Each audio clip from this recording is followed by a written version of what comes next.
Olá! Neste nosso vídeo vamos estar falando sobre o passado perfeito. O passado perfeito pode ser um pouco confuso porque ele utiliza uma estrutura muito parecida com a do presente perfeito ou do presente perfeito contínuo, que são estruturas que nós utilizamos para conectar o passado ao presente. Pois bem, o passado perfeito é utilizado para expressarmos uma ideia que é completamente limitada pelo passado. E vamos estar aqui lidando com isso agora. Então vamos lá. Usamos o passado perfeito para mostrar claramente que um evento passado aconteceu antes de outro evento passado. Então, vejamos, aqui a circunstância é 100% passada.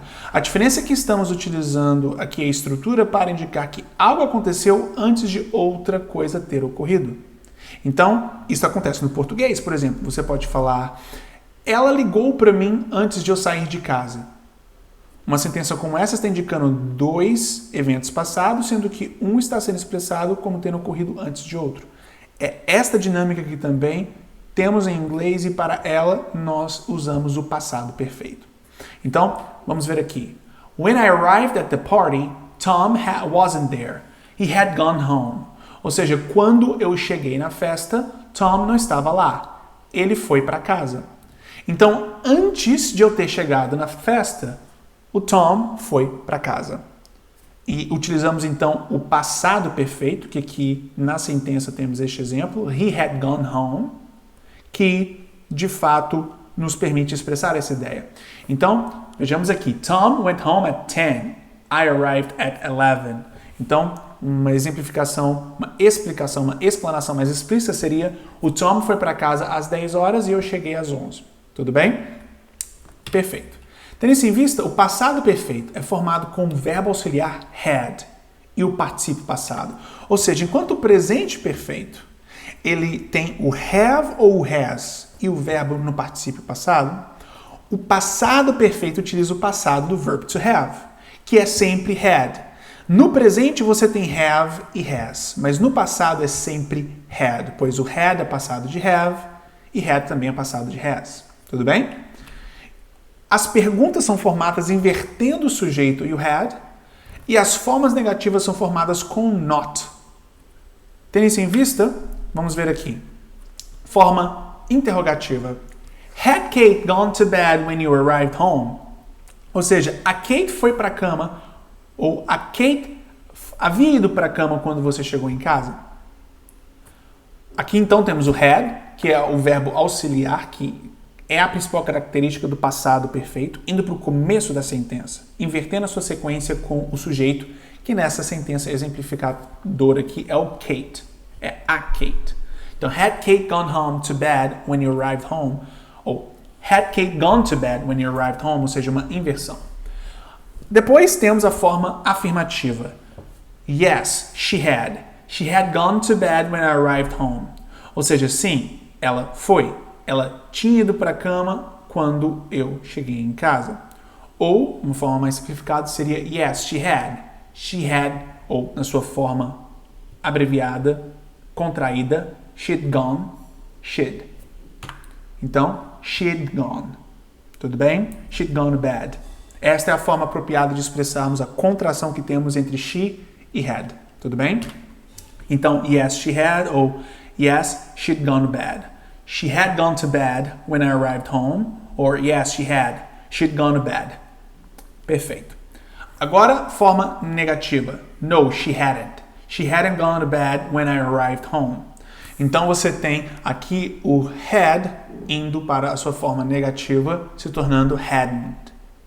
Então, no, she hadn't. She hadn't gone to bed when I arrived home. Tudo bem? Essa, então, é a dinâmica de utilização na negativa, na afirmativa e na interrogativa do passado perfeito. O passado perfeito, I had done, é o passado do presente perfeito, I have done. Então, somente mais enfatizando aqui uma vez, mas outra vez, você tem o verbo na sua sentença presente perfeita, I have done, que no passado se torna um I had done, ou seja, o presente perfeito nada mais tem do que, como a sua forma passada, o passado perfeito. Vejam essas situações. Vejamos aqui essa sentença presente. I'm not hungry. I've just had breakfast. Ou seja, eu não estou com fome, eu acabei de ter café da manhã, eu acabei de comer café da manhã. Veja a forma passada. I wasn't hungry. I just had breakfast. Ou seja, eu não estava com fome. Eu tinha acabado de ter o café da manhã. Mais uma vez, uma sentença completa, uma ideia completa no presente. Your room is dirty. You haven't cleaned it for months. Ou seja, o seu quarto está sujo. Você não limpou há meses. E aqui, na forma passada, your room was dirty. You hadn't cleaned it for months. Ou seja, o seu quarto estava sujo. Você não o limpou, ou não havia o limpado há meses. Então, basicamente, o past perfect nada mais é do que o passado do present perfect. Tudo bem? Segue a mesma estrutura. A diferença é que ao invés de have ou has, temos o had sendo usado. Tudo bem? Excelente.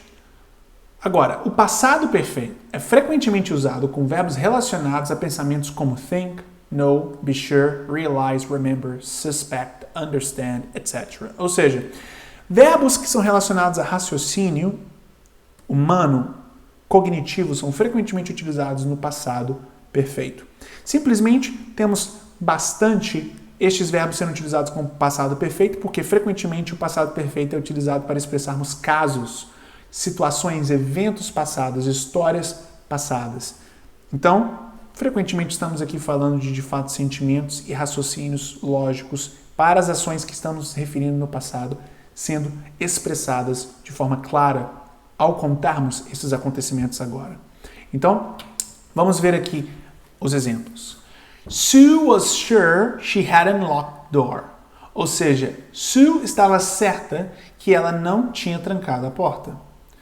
Um outro exemplo aqui é When I got home, I realized I left my computer at Starbucks. Ou seja, quando eu cheguei em casa, eu percebi que eu havia deixado meu computador no Starbucks, que é um café, uma rede de cafés. Tudo bem? Então, você tem aqui realized e sure sendo basicamente esses verbos de pensamento, esses verbos relacionados a raciocínio que frequentemente são utilizados em sentenças no passado perfeito. Ok?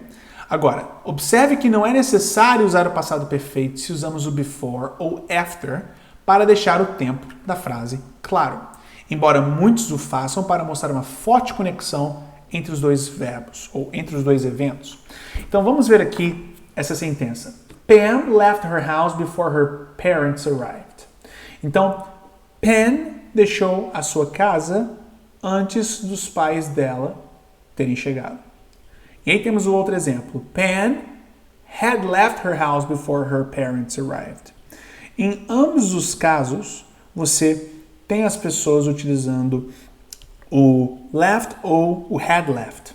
Mas, com isso dito, quando você tem o past perfect sendo utilizado, quando temos aqui essas expressões before ou after, ou seja, antes ou depois, indicando então de forma mais explícita aquela ideia de sequência, as pessoas tendem, ou algumas ao menos, não todas, e isso não é uma regra gramatical, mas algumas tendem a utilizar o passado perfeito para mais uma vez enfatizar a ideia de sequência. Então você pode falar Pam left her house before her parents arrived, ou Pam had left her house before her parents arrived.